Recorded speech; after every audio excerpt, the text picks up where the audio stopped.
आज की कथा वृंदावन के एक साधु की है। वृंदावन के एक साधु अयोध्या की गलियों में राधे कृष्ण का जप कर रहे थे।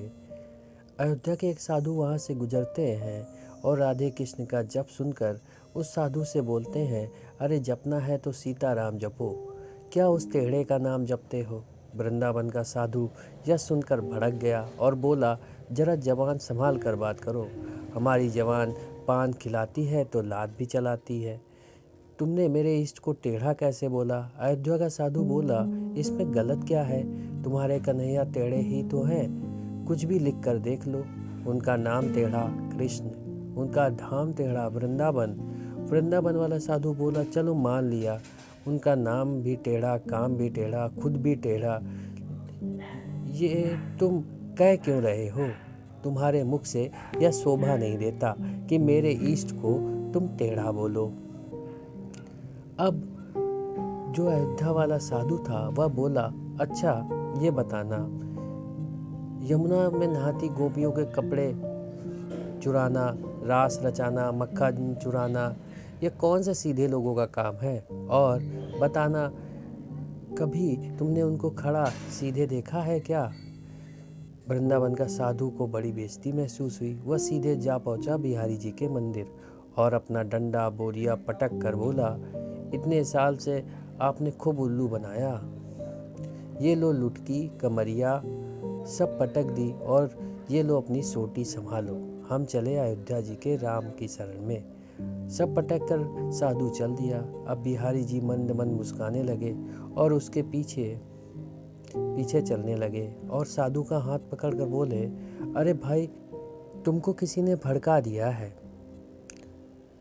पर साधु नहीं माना।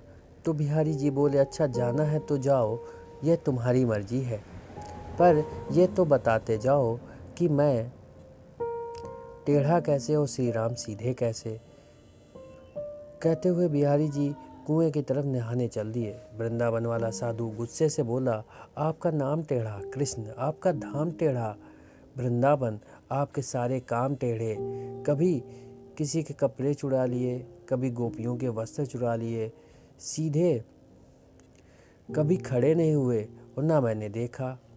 अयोध्या वाले साधु से हुई मेरी सारी झोंझों में बेइज्जती हुई है, उसकी भड़ास आज मैंने निकाल दी। बिहारी जी मुस्कुराते रहे और चुपके से एक बाल्टी कुएं में गिरा दी।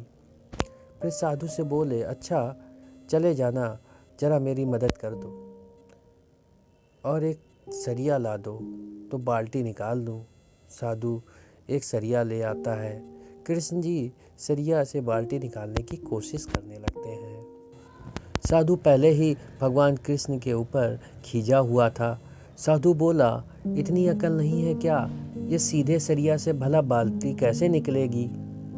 सरिया को तनिक टेढ़ा करो, फिर देखो एक बार में बाल्टी निकल आएगी। अब बिहारी मुस्कुराने लगे और बोले, सीधेपन से इस छोटे से कुएं से एक बाल्टी तक नहीं निकाल पा रहा है और तुम्हें मैं इतने बड़े भवसागर से कैसे पार लगाऊंगा। अरे आज का इंसान इतने गहरे पापों के भवसागर में डूब चुका है कि उसे निकालना मेरे जैसे टेढ़े के ही बस की बात है। यह सुनकर साधु भगवान श्री कृष्ण के चरणों में गिर जाते हैं और भगवान के बारे में जो अपशब्द कहे हैं उसके लिए क्षमा याचना करते हैं। तब भगवान उसे गले से लगा लेते हैं, कहते हैं, ये प्रेम है और इसमें सब कुछ चलता है।